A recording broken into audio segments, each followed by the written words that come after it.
আমরা একটা চায়ের দোকানে বসছি, গ্রামের চায়ের দোকান শরীয়তপুরে। মূলত আমি আর আমার হাজব্যান্ড আমাদের এক খালাতো বোনের বাড়িতে আসছি। তো এটা ওদের বাজার। তো ওদের বাসাটা চিনি না আমরা, কারণ ও এখানে নতুন বাড়ি করছে। তো ওর ছেলে আসতেছে আমাদের নেওয়ার জন্য। তো আমরা বসে চা খাচ্ছি। তো এই দোকানের চাটা আমার কাছে এত ভালো লাগছে, ভালো লাগছে। রং চা খাইছি আমি, আর আমার হাজব্যান্ড খেয়েছে দুধ চা।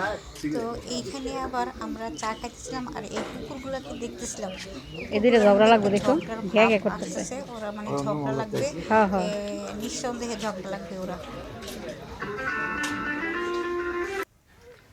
তো যাই হোক, আমার খালাতো বোনের বাড়ির থেকে নাস্তা টাস্তা খেয়ে আমরা এই বাড়িতে আসলাম।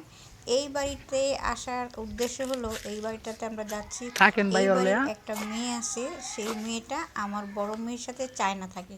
তো আমার মেয়ে বলছে, আম্মু তুমি যদি ওই এলাকা যায়, সুন্দর করে তাহলে তুলছি।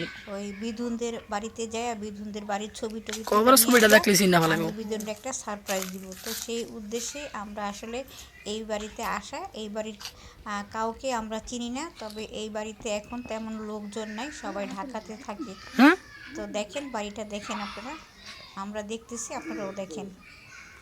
এইটা হচ্ছে ওই যে বিধুনদের ঘর, যে মেয়েটা থাকে আমার বড় মেয়ের সাথে চায় না।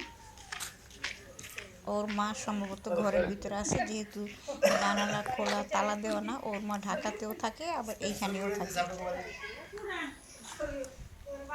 দোতলা বাড়ি ওদের, দুইটা দোতলা বাড়ি দেখা যাচ্ছে।